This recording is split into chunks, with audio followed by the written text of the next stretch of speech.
El 28 de octubre se va a celebrar aquí en el Colegio de México un coloquio que se titula Historia del petróleo en México y América Latina, del siglo XX al siglo XXI.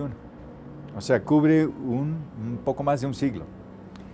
Es un coloquio que tiene participación nacional e internacional sobre un tema estratégico para el México de hoy.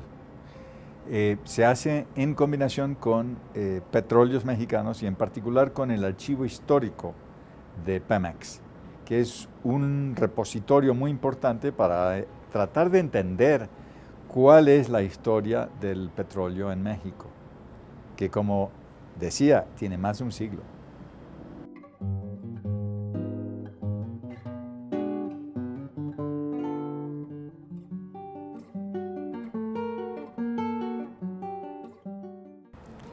Pues hoy el tema que llama la atención a todo el mundo son las reformas energéticas. Y el hecho es de que este tema va a ser crucial en el futuro de México.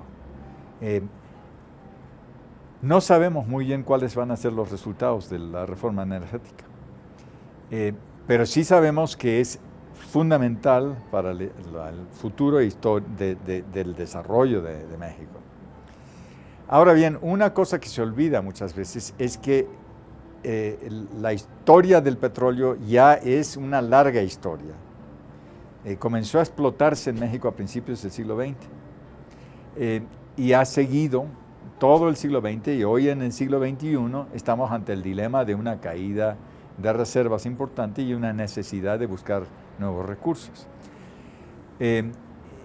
Entonces, lo que realmente es significativo del petróleo hoy es no solo la reforma energética, sino cuál es la trayectoria del petróleo, cuál es la importancia para el país a través de las distintas etapas históricas.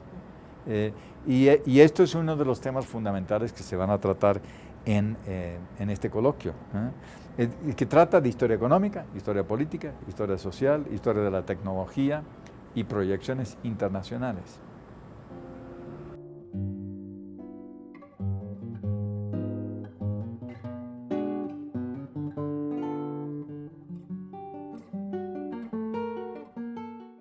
Pues como decía, el petróleo comenzó a explotarse en México hacia principios del siglo XX, antes de la revolución. Eso es algo que se suele olvidar. México es un país petrolero, pero se suele olvidar su historia petrolera, salvo la parte de la expropiación y los conflictos diplomáticos. Pero antes de la expropiación hay 40 años de historia de explotación del petróleo por empresas privadas. Hoy en día se habla de la posibilidad de que las empresas privadas puedan explotar, sobre todo en la mar, el petróleo. Pero la verdad es que el petróleo empezó a explotarse a partir de empresas privadas, la mayoría extranjeras, aunque había desde el principio una serie de pequeñas empresas mexicanas que participaron. Y claro, hubo mucha mano de obra mexicana, un cierto número de técnicos y una colaboración gubernamental para tratar de darle un marco institucional. Las primeras empresas petroleras en México importantes fueron el Águila, fundado por Whitman Pearson, y la Huasteca, fundado por Edward Doheny. Vivieron una época de gran expansión hasta el 20, todo lo largo de la revolución, siguieron creciendo, exportando. En 1920-21 vendieron sus empresas, una Whitman Pearson, el Águila, a la Shell y Doheny a la ESSO, o sea, a las dos mayores empresas petroleras del mundo. Entonces, siguen siendo las mayores empresas petroleras hoy, ¿no?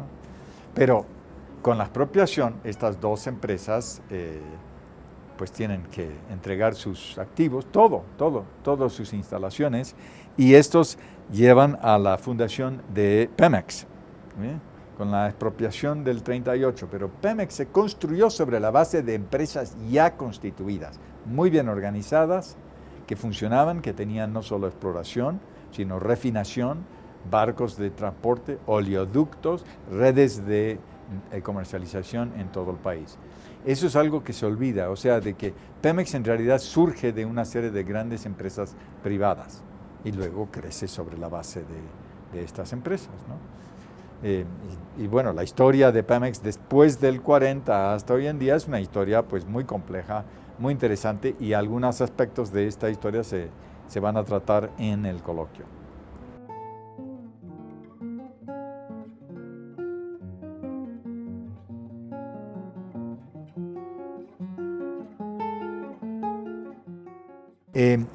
Mire, hay varios investigadores internacionales que vienen al coloquio, entre ellos Amelia Kidel de la Universidad de Calgary, Reto Bertoni de la Universidad de Montevideo y Javier Tafunel de la Universidad de Pompeu Fabra de Barcelona. O sea, se ve entre Canadá, Uruguay, España y México una especie de red de investigación. Hay más investigadores en otros países, pero lo que queremos promover es una red de investigadores. Es decir, un diálogo entre investigadores. La forma que trabajan los estudiosos en ciencias sociales es a partir de fuentes y publicando artículos y libros, haciendo sus investigaciones, pero también a partir de diálogos, porque cada uno alimenta al otro y establece un debate y puntualiza preguntas importantes, ¿no? Y eso es lo que tenemos la intención de hacer en este coloquio, o sea, tratar de ver cuáles son las perspectivas de investigadores internacionales sobre el problema y compararlo con los investigadores en México.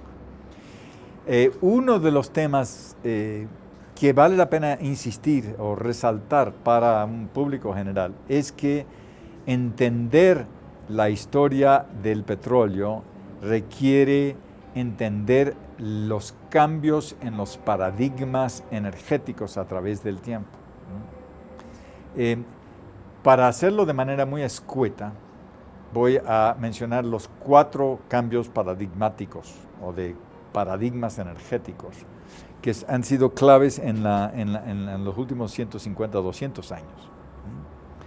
Tenemos un paradigma energético que es el clásico, que dura desde 10.000 años antes de Cristo hasta más o menos 1800, que es la humanidad dependía de la leña para calentar, para muchas otras actividades, del agua, fuerza hidráulica, y de los animales, que eran animales de carga o, por ejemplo, para la siembra, fuerza animal. No había automóviles, no había tractores, pues era la fuerza animal para el transporte, era fundamental. Esto cambia ya en el siglo XVIII, fines del XVIII, cuando se introduce la máquina de vapor,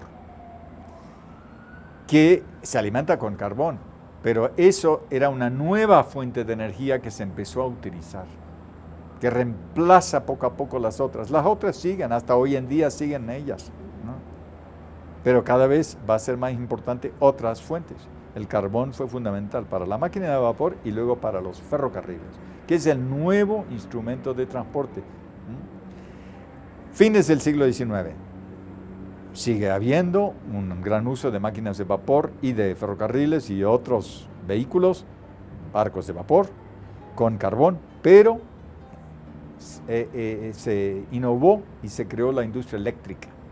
La industria eléctrica es otra fuente de energía nueva y tenemos otro paradigma energético que va a ser fundamental para todo, para máquinas, para iluminación de casas, para todos los aspectos, incluyendo transporte. Los tranvías se empezaron a electrificar, por ejemplo.